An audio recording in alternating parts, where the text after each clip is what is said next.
इतिहास के बारे में चर्चा करते हैं। इतिहास होता क्या है? इतिहास किसे कहते हैं?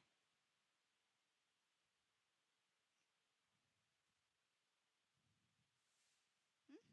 इतिहास किसे कहते हैं? हम्म? ऐतिहासिक घटनाएं। हम इसको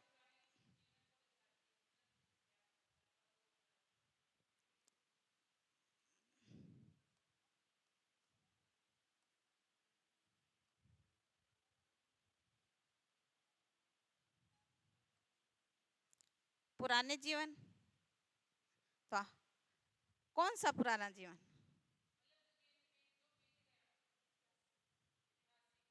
ऐतिहासिक।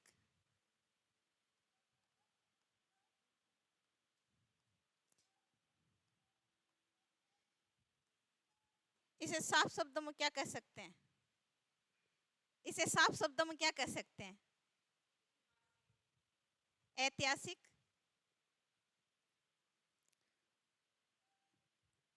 भाई इतिहास है, इसको हमने ऐतिहासिक बनाया। कोई भी प्रमाण हमें साक्ष्य मिले, हमने इसको क्या बनाया? ऐतिहासिक बना दिया। बात तो यहाँ हो रही है कि इतिहास क्या है। पहले कि इतिहास किससे बना है? इतिहास शब्द कैसे बना है? इतिहास शब्द में ही पूरा रहस्य भरा हुआ है। खुद इतिहास शब्द ही क्या बना है? एक रहस्य है। इसके अंदर ही सारी चीजें समाहित है। खुद एक इतिहास शब्द बता रहा है कि मेरे अंदर है वो सारी की सारी चीजें हैं। तो इस इतिहास शब्द, ये इतिहास शब्द बना कैसे है? इतिहास शब्द बना कैसे है? ये दो शब्दों से तो बना है ना। इति धन हास, यानी नष्ट हो चुकी चीजें जो जीवाश्म के रूप में, अवशेष के रूप में हमें प्राप्त होती है, वही क्या है? इतिहास। इति यानी समाप्त, या क्या कह सकते हैं भाई, दो शब्दों से जो चीज बनी है। कोई भी शब्द है, जब कोई चीज, हम कोई चीज ज्ञात करते हैं तो हम उस पहले से उसका क्या करेंगे? उसके शब्द को विच्छेद करेंगे कि भाई उस शब्द का अर्थ क्या है। भाई राजनीति है, तो राजनीति क्या है? कि हमें किस चीज की ओर इंगित कर रही है? कि भाई दल के बारे में जानकारी देती है वगैरह। अपने शब्द से ही वो हमें क्या कर रही है? जानकारी दे रही है। इतिहास भी अपने शब्द से ही जानकारी दे रहा है कि मैं क्या हूँ, मैं कैसे हूँ। तो इतिहास में क्या है? आपने सही कहा, पुराना जीवन, ऐतिहासिक घटनाएं। लेकिन हम उन ऐतिहासिक घटनाओं को देखेंगे कैसे? देखेंगे ना, तभी तो हम उस इतिहास को जानेंगे। और इतिहास को जानने के लिए हमें कुछ ना कुछ चाहिएगा, वरना तो हम नहीं पता लगा पाएंगे कि ये किस काल का है, कब था, क्यों बना, किस प्रकार बना। ये तो हमें जानना पड़ेगा। भाई इतिहास को जानना है तो हमें ये भी जानना पड़ेगा ये किस प्रकार का है क्या नहीं। तो इतिहास शब्द है, इति धनहास से बना है। अब हम ऐसे कह सकते हैं कि अतीत की जो घटनाएं हैं, अतीत की जो घटनाएं हैं उन्हें ही क्या कहते हैं? इतिहास कहते हैं। अतीत में जो घटनाएं घटित हो चुकी है उसको हमने क्या कहा है? इतिहास है। अब इस इतिहास, अतीत में जो घटित घटनाएं हैं उनके हमें किस आधार पर उनको हम ग्रहण करेंगे? भाई हमें क्या है, ऐसा क्या मिल गया कि हमने इतिहास को जान लिया? भाई इतिहास को जानना है आपको, यहाँ जानना है, इस चीज को जानना है, तो आप कैसे जानोगे? इतिहास को कैसे जानोगे? आपने पढ़ा भी है।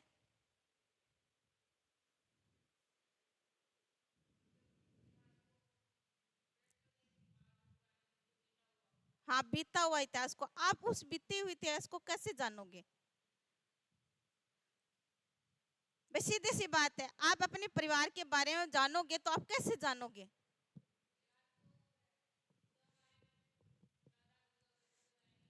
हम्म, हाँ हाँ। तो वही बात हम यहाँ कर रहे हैं कि हम इतिहास को जानेंगे कैसे? यहाँ गए ना।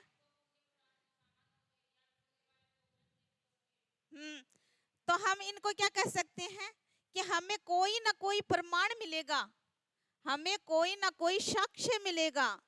और जो साक्ष्य हमें उपलब्ध होंगे, उन साक्ष्य, जो साक्ष्य हमें उपलब्ध होंगे, उस उपलब्ध साक्ष्य के आधार पर ही हम क्या जान पाएंगे? उन चीजों को जान पाएंगे।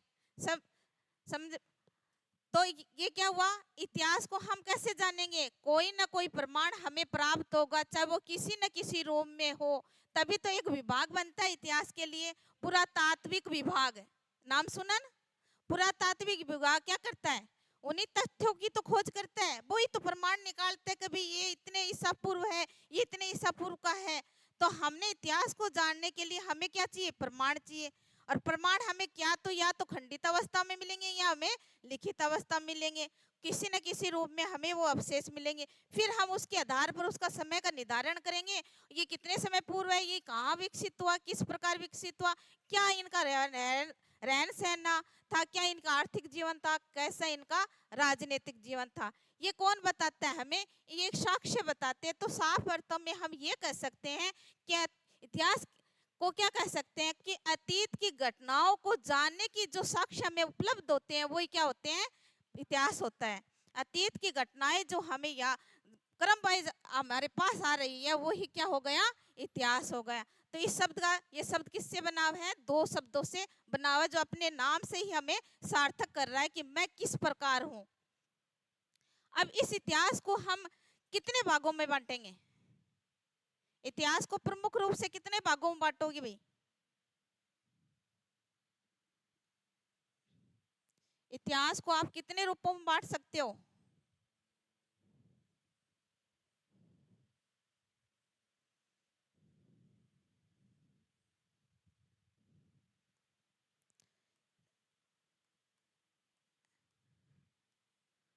इतिहास को हमने स्पष्ट किया कि क्या है वो, क्या शब्द है, क्या कैसे बना।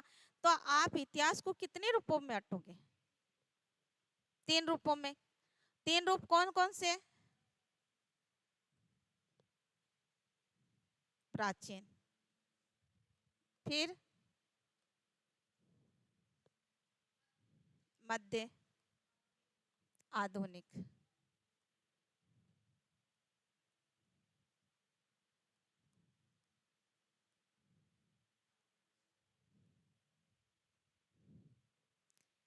लेकिन हम बात तो कर रहे हैं इस इतिहास की, भाई प्रारंभिक इतिहास की तो बात कर रहे हैं, तो मध्य आएगा नहीं, आधुनिक भी नहीं आएगा। तो हमें पार्टीशन कहाँ करना है, पार्टीशन तो यहाँ करना है भाई, हमने तो सिर्फ इतिहास को पार्ट करना है, भाग करना है, इतिहास के भाग करने हैं, हमें यहाँ भाग ये नहीं करने। भाई इतिहास को कैसे बांटोगे आप, किस रूप में बांटोगे, हम वर्तमान तक कैसे पहुंचे, पार्टीशन वहां से होगा ना इतिहास का। भाई हम प्रारंभिक चीज है, हम पहले बच्चे थे, फिर हम बड़े हो गए, फिर हम बूढ़े भी होंगे, तो क्रम के अनुसार तो हमें चलना पड़ेगा। और इस तरह क्रम के अनुसार क्या होगा, हम प्राचीन में जाएंगे ना, क्रम के अनुसार कहाँ जाएंगे, हम सीधा मध्य, प्राचीन के बाद मध्य, मध्य के बाद में आधुनिक जाएंगे। लेकिन पहले हम प्राचीन में तो जाएं, उसके बाद में तो हम मध्य में जाएंगे। तो प्राचीन में आप कहाँ जाओगे, पहले पाषाण काल में जाओगे। आप क्या करोगे, इसके प्राग ऐतिहासिक काल, हमने एक विभाजन कर दिया इसका इतिहास का, प्राग ऐतिहासिक काल। दूसरा विभाजन करेंगे हम इसका आद्य ऐतिहासिक काल,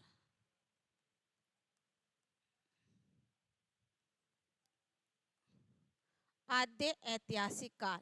और तीसरा भाग करेंगे ऐतिहासिक काल।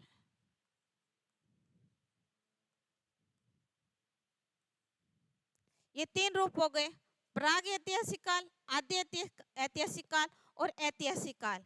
अब प्राग ऐतिहासिक काल और आद्य ऐतिहासिक काल और ऐतिहासिक काल में हम किन चीजों को रखेंगे, किन किन को रखेंगे, कोई ना कोई युग तो रखेंगे हम इनमें, कोई ना कोई युग तो आएगा, बिना युग के ये नहीं आएंगे। और यहाँ से चलेंगे नहीं तो हम मध्यकाल भी नहीं पहुंचेंगे, तो हम आधुनिक काल भी नहीं पहुंचेंगे, हम किसी भी काल में नहीं पहुंचेंगे, यहाँ तो चलना पड़ेगा हमें। आपने अभी नाम लिया था पाषाण काल,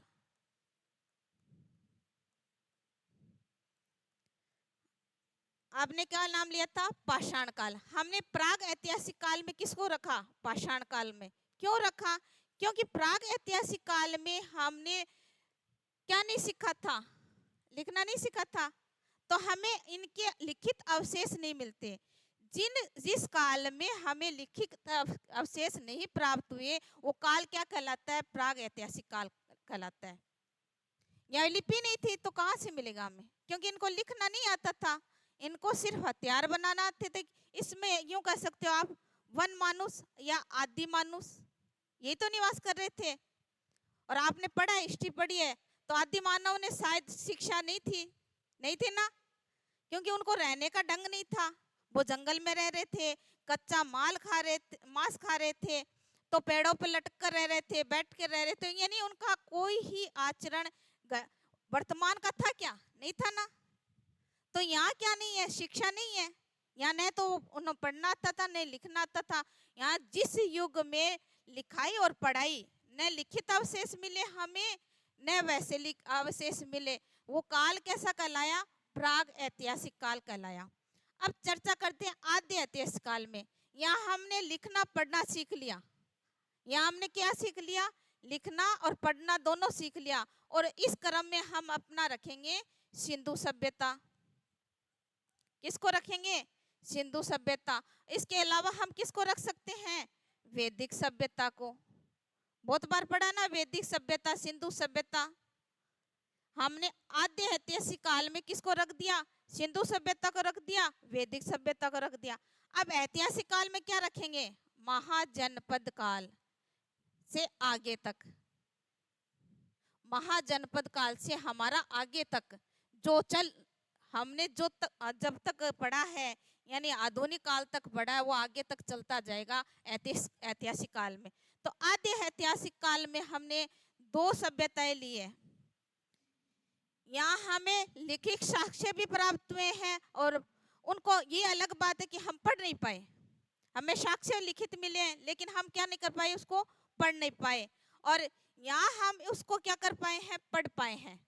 वैदिक सभ्यता में हमें जो साक्ष्य प्राप्त हुए उनको क्या कर पाए? हम पढ़ पाए हैं। लेकिन हम सिंधु सभ्यता की बात करें तो वहां हम नहीं पढ़ पाए। क्या आपको पता है कि हम नहीं पढ़ पाए? सिंधु सभ्यता को लिपि आज तक पढ़ी गई है क्या? सिंधु सभ्यता की लिपि को आज तक पढ़ा गया है क्या? कितने बार प्रयास हो चुके हैं उसके? अब तक लगभग 36 बार प्रयास हो चुके हैं, लेकिन 36 बार ही हम असफल हो चुके हैं। ये चित्रात्मक लिपि है, चित्र बने हुए हैं, उसके आधार पर पहचान करनी होती है ये क्या है। लेकिन अभी तक इस लिपि का ये दोष है कि हम पढ़ क्यों नहीं पाए? क्योंकि हम ये निर्धारित नहीं कर पाए कि कितने स्वर हैं और कितने व्यंजन हैं। और जब हम किसी लिपि को पढ़ेंगे तो हमें स्वर और व्यंजन का ज्ञात होना जरूरी है, तभी हम किसी न किसी भाषा को जान पाएंगे, पढ़ पाएंगे। वरना हम उस भाषा को न तो पढ़ पाएंगे न समझ पाएंगे। तो यहाँ अब तक ये निर्धारित किया गया कि लगभग 400 है ना स्वर है, लेकिन ये ज्ञात नहीं कितने स्वर हैं। अभी तक कोई अनुमान नहीं लगाया गया कि ये कितने हैं। तो इस प्रकार आद्य ऐतिहासिक काल में हमने किसको रखा? सिंधु सभ्यता को और वैदिक काल को रखा। अब सिंधु सभ्यता और वैदिक काल क्या है? हमारे जीवन में सिंधु सभ्यता और वैदिक सभ्यता की क्या भूमिका है? हमारे जीवन में सिंधु सभ्यता और वैदिक सभ्यता की क्या भूमिका रही है वर्तमान में?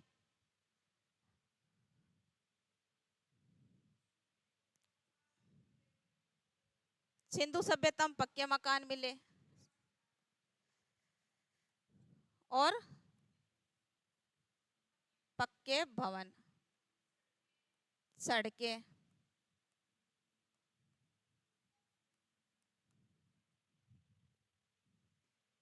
नाली व्यवस्था और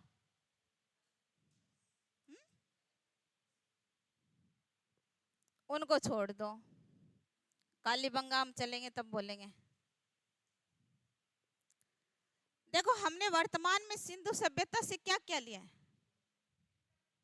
हाँ, पक्के ईंटा मिल गए ना, पक्के भवन। या यहाँ लिख दूं पक्की ईंटें? कोई नहीं, एक ही बात है, भवन बनाते हैं, इन ईंटों से तो भवन बनाएंगे। चलो चर्चा करते हैं कि हमें हमने वर्तमान में सिंधु सभ्यता और वैदिक सभ्यता से क्या लिया है। मैं आपको कोई टॉपिक नहीं करवा रही, सिर्फ बेसिक बता रही हूँ इनका, और टॉपिक मैं आपको कल शुरू करवाऊंगी, ठीक है। तो इनमें हम वर्तमान की चर्चा कर रहे हैं कि हमने वैदिक सभ्यता से और सिंधु सभ्यता से क्या लिया है। तो सिंधु सभ्यता से हमने क्या लिया है? देखो सबसे पहले इन्होंने एक बहुत अच्छी बात बताई कि हमने पक्के भवन बनाना सीख लिया। किससे? सिंधुवासियों से। और वर्तमान में भी हमारे पास क्या है? पक्के भवन है। यह लगा कि कुछों के मकान कच्चे भी है ना। हाँ, कालीबंगा सभ्यता से, कालीबंगा सभ्यता में पक्की ईंटों का प्रयोग नहीं किया गया है, वहां कच्ची ईंटों का प्रयोग किया गया है। इस कारण उसको क्या कहा गया है? दीनहीन बस्ती कहा गया है। उसको क्या कहा गया है? दीनहीन बस्ती कहा गया है, क्योंकि जो मोहनजोदड़ो में जितना विकास हुआ है उतना विकास कहाँ नहीं हुआ? कालीबंगा में। अब जयपुर में जितना विकास है उतना चूरू में नहीं है क्या? नहीं है ना। तो वही बात वहां है कि नगर तो दोनों ही है, लेकिन विकास दोनों का समान नहीं है। तो यहाँ हमें पक्के भवन मिले हैं। फिर वर्तमान में हमें क्या दिया है? सड़कें दी है। अब वर्तमान की सड़क व्यवस्था किसका आधार बनी? सिंधु सभ्यता का बना। किस प्रकार बनी? कि वर्तमान की जो सड़कें हैं वो एक दूसरे को समकोण पर काटती है, और सिंधु सभ्यता की विशेषता ये है कि इसकी जो सड़कें हैं वो एक दूसरे को किस पर काटती है? समकोण पर काटती है।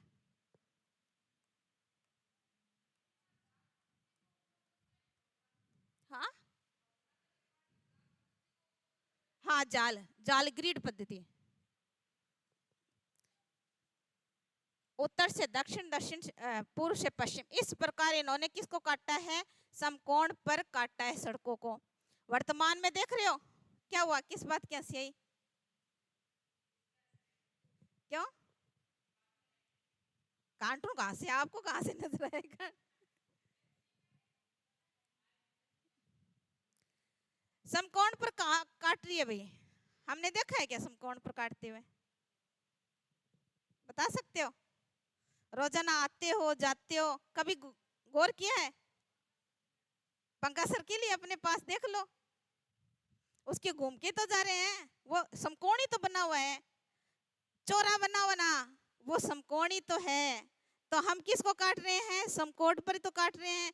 और सिंधु सभ्यता से हमने उसी को लिया है कि सड़कें एक दूसरे को समकोण पर काटती है। ये सिंधु सभ्यता की सबसे प्रमुख विशेषता है, जिसको नाम क्या दिया है? नगर नियोजन व्यवस्था। नगर नियोजन व्यवस्था।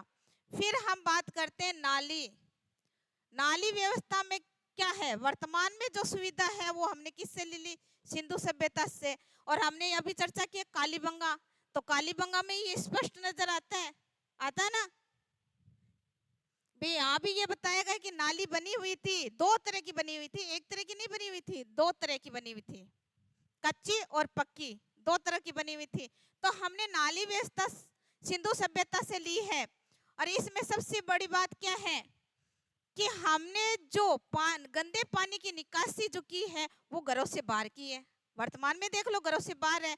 और फिर जैसे ही वो घर से बाहर निकासी हो रही है, तो उस निकासी को भी हमने क्या किया है?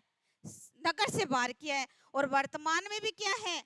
जो गंदा पानी, ये मान लो चूरू का गंदा पानी है, वो कहाँ होगा भाई? वहां उस क्षेत्र पे होगा जहाँ क्या नहीं है? निवास स्थान नहीं है। तो यहाँ का जो पानी है वो बाहर जाएगा, जहां खुला एरिया है वहां पर इस पानी का निकासन करेंगे, वरना तो पूरा चूरू डूब जाएगा, कहीं तो कहीं निकालना पड़ेगा। और नगर बस्ती में यदि बस्ती में निकाल देंगे तो बस्ती वहां रह नहीं पाएगी। इसलिए वहां प्रारंभ में ये व्यवस्था कर दी गई कि जो भी गंदा पानी होगा वो उसका निकास कहाँ करेंगे? नगर से बाहर करेंगे। तो यहाँ वर्तमान में भी क्या कर रहे हैं हम? गंदे पानी का निकासन नगर से बाहर कर रहे हैं। फिर है अगला, इसका समाज कैसा है? मातृसत्तात्मक। क्या वर्तमान में मातृसत्तात्मक है? पितरात्मक है। पितरात्मक नहीं होता, पितृसत्तात्मक होता है।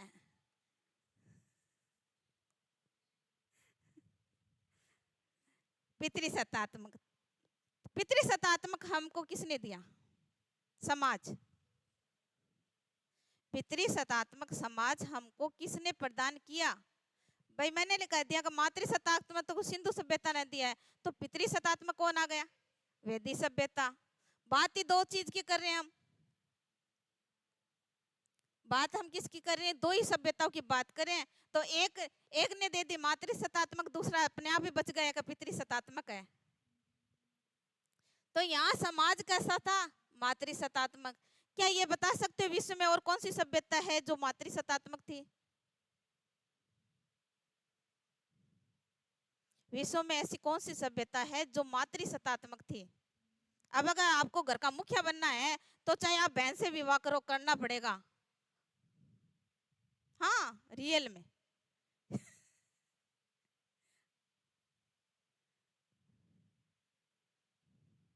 मिस्र की सभ्यता, हाँ मिस्र की सभ्यता दर्जला फरात नदियों के किनारे विकसित हुई थी। यूनान की सभ्यता ये क्या थी? मातृसत्तात्मक थी। अगर सत्ता प्राप्त करनी है तो बहन से भी विवाह करना पड़ेगा, अगर सत्ता प्राप्त करनी है तो। नहीं करनी है तो कोई बात नहीं, मुखिया बनना है तो करना पड़ेगा। और यहाँ माता को ही राजक्रिया मिलती थी, जो भी ज्येष्ठ बेटी होगी उसको ही मुखिया बनाया जाएगा माता के बाद। तो यहाँ समाज कैसा था? मातृसत्तात्मक। यहाँ था पितृसत्तात्मक। देखो धीरे धीरे हम कहाँ आ गए? अपने वर्तमान जीवन में आ गए कि हमने यहाँ क्या लिया था सिंधु सभ्यता से? मातृसत्तात्मक। लेकिन यहाँ क्या है? नगर है। देखो मातृसत्तात्मक समाज का बना हुआ है नगर में, और वैदिक सभ्यता कैसी है? ग्रामीणीय सभ्यता है। और हम समाज कैसे बना रहे हैं? पितृसत्तात्मक बना रहे हैं। समाज कैसे बना रहे हैं हम? पितृसत्तात्मक बना रहे हैं। तो नगरम में तो हमने बना दी माता, और गांव में बना दी हमने पिता। और वर्तमान में भी ये ठोक के कहते हैं कि ये हमारा मुखिया कौन है? पिता है। पिता के बाद में बड़ा भाई। इस प्रकार वह क्रिया चलती रहती है। इस प्रकार जो नगर है, वर्तमान में हम कहते हैं कि भारत एक ग्रामीण प्रधान देश है। वर्तमान में ये ठोक के कहते हैं ना हम, लगातार हमने ये पढ़ा है कि भारत क्या है? ग्रामीण प्रधान देश है। भारत क्या है? ग्रामीण प्रधान देश है। क्या वास्तव में भारत ग्रामीण प्रधान देश है? था? उस समय की बात करते हैं। क्या ग्रामीण प्रधान देश था हमारा देश? था। कैसे था? हम तो बात कर रहे हैं नगरीय व्यवस्था की। ये तो नगरीय व्यवस्था है। जब तक वैदिक सभ्यता नहीं आई तब तक तो नगर है। तो हमने सबसे पहले विकास कहाँ किया? नगरों में किया। और वर्तमान में शहरी व्यवस्था क्या कहती है कि शहर अब बसे हैं गांव। पहले तो गांव बसेड़ा, गांव नहीं बसे थे। पहले कौन बसे थे? शहर बसे थे। और बाद में कौन बसा था? गांव बसा था। विकास क्रम ये कहता है। और हम आम बोल चाल की भाषा में क्या कहते हैं कि पहले गांव बसा, बाद में नगर बसा। जबकि उल्टा है, पहले नगर बसे थे, बाद में गांव बसे थे। अब बाद में गांव क्यों बसे?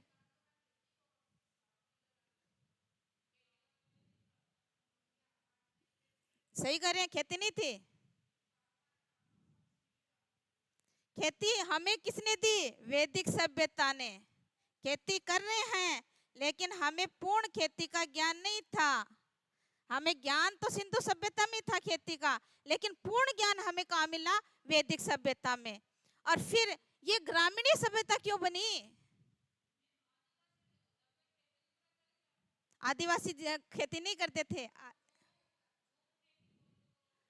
आदिवासी करते हैं। आदिवासी एक समाज है। मैं बात कर रही हूँ आदि मानव की। आखेट यानी शिकार करते थे वो। खेती तो उन्होंने मध्य काल आते आते, मध्य पूरा पाषाण काल आएगा ना, तब वो धीरे धीरे सीखेंगे। जब नव काल आएगा ना, तब वो आग जलाना वगैरह, पहिए चलाने वो सीखेंगे। जब सिंधु सभ्यता में आ जाएंगे तब हम खेती भी करना सीख जाएंगे। लेकिन जब आदि मानव की बात करें तो आदि मानव नहीं जानता था खेती करना। वो आग जलाना ही नहीं जानता था, उसने तो आग जलाना ही बाद में सीखा था, दो पत्थरों को रगड़कर। तो ये ग्रामीण सभ्यता क्यों बनी भाई? यहाँ कृषि नगर में भी हो रही है, कृषि हमारे ग्रामीण क्षेत्र में भी हो रही है, तो ये ग्रामीण सभ्यता क्यों बनी? हमें तो ज्ञान किसका है? नगर का ज्ञान है, तो हम गांव कैसे बसाएंगे भाई? हम नहीं बसा सकते। गांव से शहर बसा सकते हैं, तो ये क्यों बसा? गांव कैसे बने भाई? गांव तो है ही, ये तो मैं भी कह रही हूँ, गांव तो है ही, लेकिन कैसे बने गांव?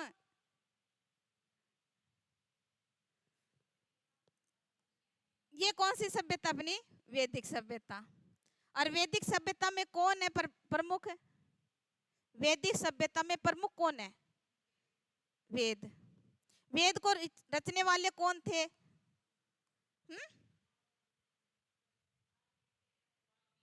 वाल्मीकि। वाल्मीकि यदि यहाँ वेद लिखने पड़ जाएंगे तो रामायण कौन लिखेगा? फिर वो हमें नहीं लिखनी पड़ेगी ना। यहाँ कौन है? आर्य है भाई। वैदिक सभ्यता का विकास करने वाले कौन थे? आर्य थे। आर्य कैसे थे? ग्रामीणीय थे, ग्रामीणीय जीवन था इनका। ये कहां से आए थे? मध्य एशिया से।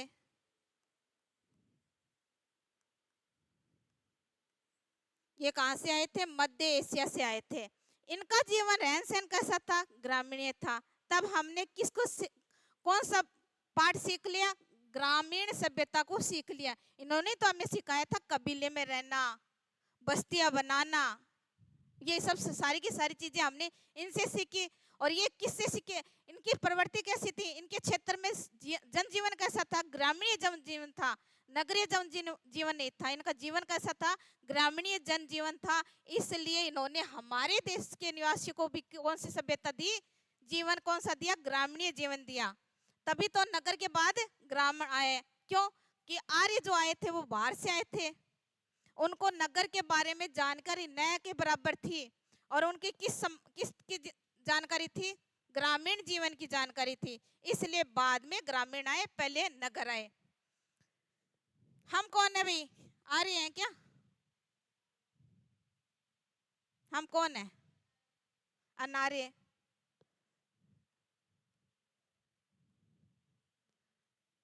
आर्य अपने आप को श्रेष्ठ मानते हैं भाई। शासन करने वाला हमेशा श्रेष्ठ होता है ना, तो ये शासन करने वाले थे। हम वर्तमान तक कहते हैं कि भारत ना अंग्रेजों को गुलाम रहा, भारत मुगलों का गुलाम गुलाम रहा, तो भारत तो पहले से गुलाम था। देख लो कि हम तो स्वतंत्र थे, नगरवासी थे। मूल हम क्या है? नगरवासी। हम कैसे बन गए आर्यों के गुलाम? आर्यों ने हमें क्या दिया? ग्रामीण जीवन दिया, तो हमने उसको भी ग्रहण कर लिया। भारत भारत किसके लिए जाना जाता है? विविधता में एकता। हर चीज हम अपनाते हैं, चाहे बुरी हो चाहे अच्छी हो, जल्दी से ले आओ, बस हमें तो लेना है। इस प्रकार हमने क्या ले ली? ग्रामीण संस्कृति ले ली, और इस संस्कृति को भुला दिया, जो बाद में धीरे धीरे धीरे धीरे करके हमने वापस इस नगर को बनाना प्रारंभ किया। तो हम क्या है? अनार्य। अपने ही देश के निवासी होने के बाद भी हम क्या रहे? परदेशी रहे। आर्य क्या रहे? सर्वश्रेष्ठ बने रहे, और हमेशा क्या रहे? नेतृत्व करता रहे। इस प्रकार आर्यों के कारण ये सभ्यता क्या बनी? ग्रामीण सभ्यता बनी। अब यहाँ मातृ शतात्मक, यहाँ पितृ शतात्मक हो गया। अब और हमने सिंधु सभ्यता से क्या लिया? ऐसी क्या चीज ली जो वर्तमान में भी हम काम में ले रहे हैं? अभी भी ले रहे हैं हम। हवन सामग्री हम ले रहे हैं।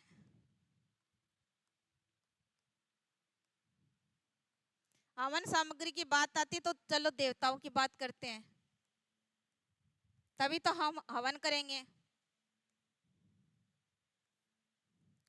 सिंधु निवासी कितने देवताओं की पूजा करते थे? कितने देवता थे सिंधु सभ्यता में?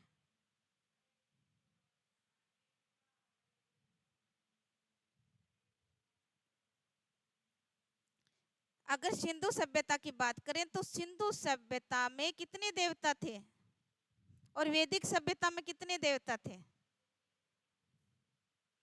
सिंधु सभ्यता को तो हमने कभी नाम ही नहीं लिया देवताओं का, वो तो एकेश्वरवाद था, प्रकृति प्रधान था, उन्होंने कभी देवताओं के नाम लिए नहीं।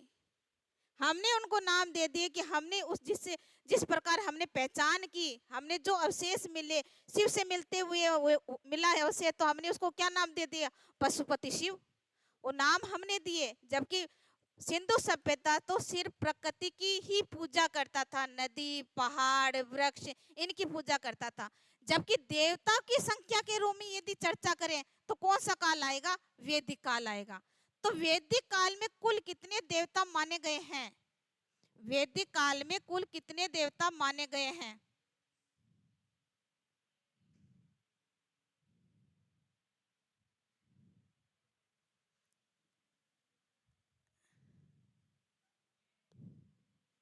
वर्तमान में कितने हैं?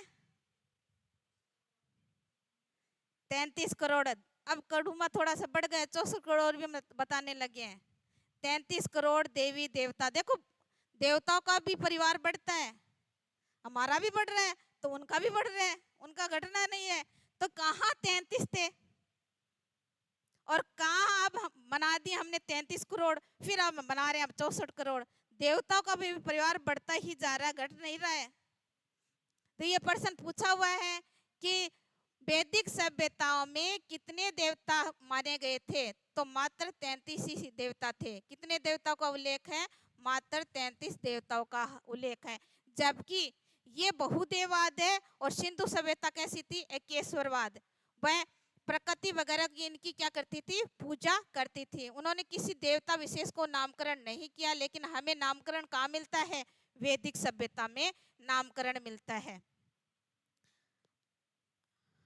ये फिर बात करते हैं हम मूर्ति पूजा, इसी टॉपिक पर बात करते हैं। मूर्ति पूजा आता है अगला।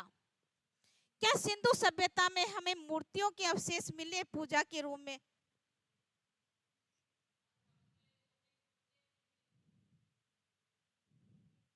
कौन नहीं मिला? यहाँ मूर्ति पूजा थी नहीं, हमें मंदिर के अवशेष नहीं मिले, हमें मूर्ति पूजा के अवशेष नहीं मिले। हमें अवशेष कहाँ मिले हैं? वैदिक सभ्यता में। हमें अवशेष कहाँ मिले? वैदिक सभ्यता मिले। जबकि सिंधु सभ्यता से हमें कोई अवशेष नहीं मिलते। हाँ, हमें मूर्तियां जरूर मिली है, नृत्य करते नृत्यांगना की मूर्तियां मिली है, तपस्या करते हुए। हाँ, तांबे की कांसे की सारी मूर्तियां हमें मिली है, खिलौने के अवशेष के रूप में भी मिली है, लेकिन हमें पूजा के रूप में हमें कोई नहीं मिला है। माता की पूजा होती थी, क्योंकि हमें मुद्रा से एक मोहरे मिली है, उससे महिला के गर्भ से पेट निकलता हुआ दिखाया गया है। तो इसका मतलब वो प्रकृति की पूजा भी करते थे और माता की भी पूजा करते थे। इस प्रकार वो मातृसत्तात्मक माना गया। तो यहाँ हमने किससे लिया मूर्ति पूजा? वर्तमान की देन कौन है? वैदिक सभ्यता। वर्तमान में जितने भी हम मूर्ति पूजा और बाह्य आडंबर करते हैं, वो सारी की सारी देन किसकी है? वैदिक सभ्यता की। अब वैदिक सभ्यता में भी कौन सा काल है? वैदिक सभ्यता में कौन सा काल है? उत्तर वैदिक काल। भाई नाम का तो हमने निर्धारण कर दिया, क्योंकि हमने अग्नि देवता को पूजा है, इंद्र देवता को पूजा है। सबसे खतरनाक किसको बताया? इंद्र को ही बताया ना। तो इंद्र देवता, वैदिक देवता, इन देवताओं को हमने पूजा है। लेकिन वर्तमान में जो प्रचलित है, ब्रह्मा विष्णु महेश, ब्रह्मा विष्णु महेश, ये कौन दे रहा है? ब्रह्मा विष्णु महेश करते हैं, त्रिमूर्ति बोलते हैं उनको, और पूजा भी करते हैं सब। विष्णु अवतार है, शिव अवतार है, ब्रह्मा जी, इनके अवतार भी बहुत सारे हुए हैं। तो ये धारणा हमने ली किससे? ये धारणा हमने किससे ली? वैदिक काल से ली है। वैदिक काल में किससे ली? उत्तर वैदिक काल से। क्योंकि जब हम वैदिक काल पढ़ेंगे तब हमें ब्रह्मा विष्णु महेश की कोई प्रवृत्ति नजर नहीं आती, वहां पर उल्लेख नहीं है। लेकिन हम जब चौथे वेद को पढ़ेंगे, अथर्व वेद, जब हम चौथे वेद को पढ़ेंगे, अथर्व वेद को, तब हमें ज्ञात होगा कि हमें जादू टोना भी करना है। आज वर्तमान में अंधविश्वास के नाम पर हमने अखबार में बहुत बार पढ़ा है कि इस व्यक्ति की बलि दे दी, चाचा ने भतीजे की बलि दे दी, पति ने पत्नी की बलि दे दी, पत्नी ने पति की बलि दे दी, बहुत सारी बलियां दे रहे हैं। किस धारणा पर? इस आधार पर। क्यों नहीं? हमने कहां से सीखा कर्म कांडों को? यहां से सीखा है। हवि में हम क्या दे रहे हैं? बलि भी दे रहे हैं। तो कर्म कांड, ताबीज, दौरे, जंतर जितने भी हैं, इस पर भूत की छाया है। तो हमने कहां से लिया? उत्तर वैदिक काल से। क्योंकि वैदिक काल हमें नहीं देता, ऋग वैदिक काल हमें ये नहीं देता कि आप क्या हो, जादू है, टोना है, और है, कुछ भी है, वो नहीं दे रहा। लेकिन उत्तर वैदिक काल में आते आते हमने जादू टोने को भी सीख लिया कि इसमें भूत का दोष है तो ये ताबीज बना दो, इसमें ये दोष है तो ये क्रिया कर दो। तो हमने ये सारी की सारी क्रिया किससे ले ली? उत्तर वैदिक काल से ले ली। तो उत्तर वैदिक काल हमें बाह्य आडंबरों का द्योतक बना दिया। हमने सारी चीजें ग्रहण कर ली और वर्तमान में हम देख भी रहे हैं। ये नहीं कि हम कर नहीं रहे, कर भी रहे हैं, वो सारी की सारी क्रिया कर रहे हैं। नहीं कर रहे हो क्या? आज भी बलि के अवशेष मिल रहे हैं हमें किसी न किसी रूप में, कोई न किसी, कहीं न कहीं, किसी न किसी क्षेत्र में ये घटना एक बार तो होती है कि उसने उसकी बलि दे दी ना। उसने मन चाह प्राप्त नहीं हुआ, उतने उसने बलि दे दी, कभी वो बलि दे दो। तो हम पढ़े लिखे होकर भी बलि दे रहे हैं, वो अनपढ़ होकर भी बलि दे रहे थे। एक और सबसे बड़ी बात है, कुछ जो जातिवाद है वो भी हमने कहा देखा है? वैदिक काल में। हाँ, जब हम ऋग्वेद काल की बात करेंगे, ऋग्वेद काल में कौन कौन से वेद आते हैं? प्रमुख रूप से ऋग्वेद है, सामवेद है, यजुर्वेद है। अथर्ववेद को शामिल नहीं किया गया क्योंकि उसकी रचना ही सबसे अंत में हुई है। तो ऋग्वेद काल में तो कहा गया है, वहां तो किसी जाति का उल्लेख ही नहीं कहा कि मेरी माता के अनाज बीजती है, मेरे पिता ये करते हैं, मेरा ये कर्म है। तो वो तो वहां तो कर्म प्रधान जीवन था, वहां जाति का कोई नहीं था कि जिस कुटुंब में, जिसमें आपने हिंदू के घर में जन्म लिया तब आप हिंदू कहलाए, आपने मुसलमान में जन्म लिया तो आप मुसलमान कहलाए, आप इस जाति में पैदा हुए तो आप इस जाति में पैदा हुए। ये वैदिक काल ने नहीं कहा आपको, ऋग्वेद काल ने नहीं कहा कि आप जिसमें पैदा हुए वही आपकी जाति है, वही आपका क्या है? जाति है। आपका निर्धारण कर दिया आप क्षत्रिय, वैश्य, शूद्र क्या है। तो ये निर्धारण कहाँ हुआ? उत्तर वैदिक काल में। निर्धारण कहाँ हुआ? उत्तर वैदिक काल में, वहां निर्धारित कर दिया। अब कर्म प्रधान नहीं था समाज, अब जन्म प्रधान हो गया। अब कैसा हो गया? जन्म प्रधान हो गया। जबकि पहले कैसा था? कर्म प्रधान। जो व्यक्ति जैसा कर्म कर रहा है वो उसी के अनुसार क्या बोला जाएगा? उसका जो धर्म है उसके अनुसार बोला जाएगा। लेकिन बाद में जब उत्तर वैदिक काल में आए तो उसको जन्म के आधार बना दिया। आपने जिस परिवार में जन्म लिया, शूद्र में लिया तो आप शूद्र कहलाओगे, वैश्य में जन्म लिया तो आप वैश्य कहलाओगे। और वर्तमान में भी हम क्या देख रहे हैं? जातिवाद देख रहे हैं ना। आए दिन हमें लड़ाया जा रहा है कि आप हिंदुओं से लड़ो, आप मुसलमानों से लड़ो, आए दिन वही घटना हो रही है। तो हमने लिया कहाँ से? वैदिक काल से। और वैदिक काल में भी किसको? उत्तर वैदिक काल में। इसके अलावा हमने सिंधु सभ्यता से क्या लिया भाई? वर्तमान की और चीज क्या ले ली?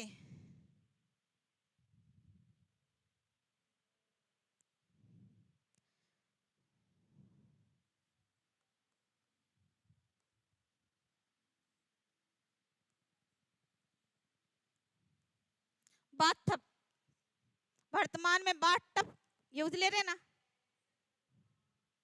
बात टप भी यूज में ले रहे हैं, वॉश बेसिन भी यूज ले रहे हैं। ये हमने किससे लिया है? सिंधु सभ्यता से तो लिया है।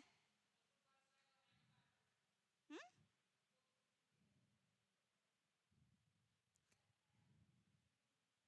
क्या बोलो?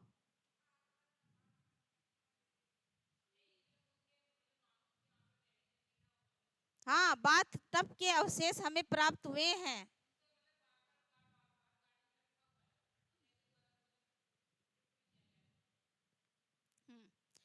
तो हमने ये बार टप वाश बेसिन वाली सुविधा कहाँ से ले ली? सिंधु सभ्यता से ले ली। सिंधु सभ्यता ने हमने सिखाया कि आप इस प्रकार काम में लो। और हम क्या कह रहे हैं कि हमने आपको दिया है, ये विज्ञान ने आपको दिया है, जबकि विज्ञान तो हमें पहले दे चुका है।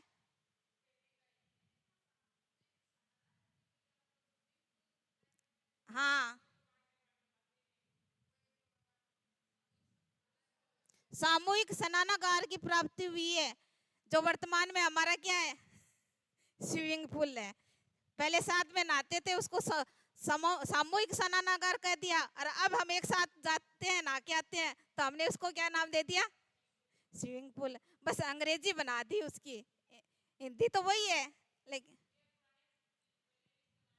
हाँ, पुरानी चीजें पहले, यानी जो वर्तमान में हमें जो साइंस दे रहा है, वो दे तो वही चीज रह रहा है, लेकिन उसका विकास करके दे रहा है। विकास करके, नाम चेंज करके विकास कर रहा है। वो विकास तो था, लेकिन वहां विकास कम था, इन्होंने धीरे धीरे उसमें क्या कर दिया, विकास और बढ़ा दिया। इस प्रकार विकास करके हमें वर्तमान में वो चीजें ग्रहण करवा दी, और हम काम में भी ले रहे हैं। इसके अलावा हम और क्या ले सकते हैं भाई सिंधु सभ्यता से? क्या हुआ, आपको हंसी किस बात की आ रही है? समझ में नहीं आ रहा है क्या? या मैं आपको बोर कर रही हूँ?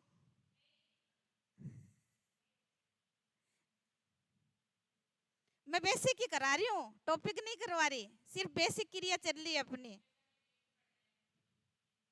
तो मैं आपको सिर्फ बेसिक करवा रही हूँ। टाइम हो गया?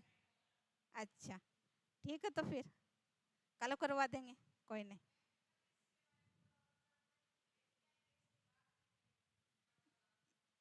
ठीक है।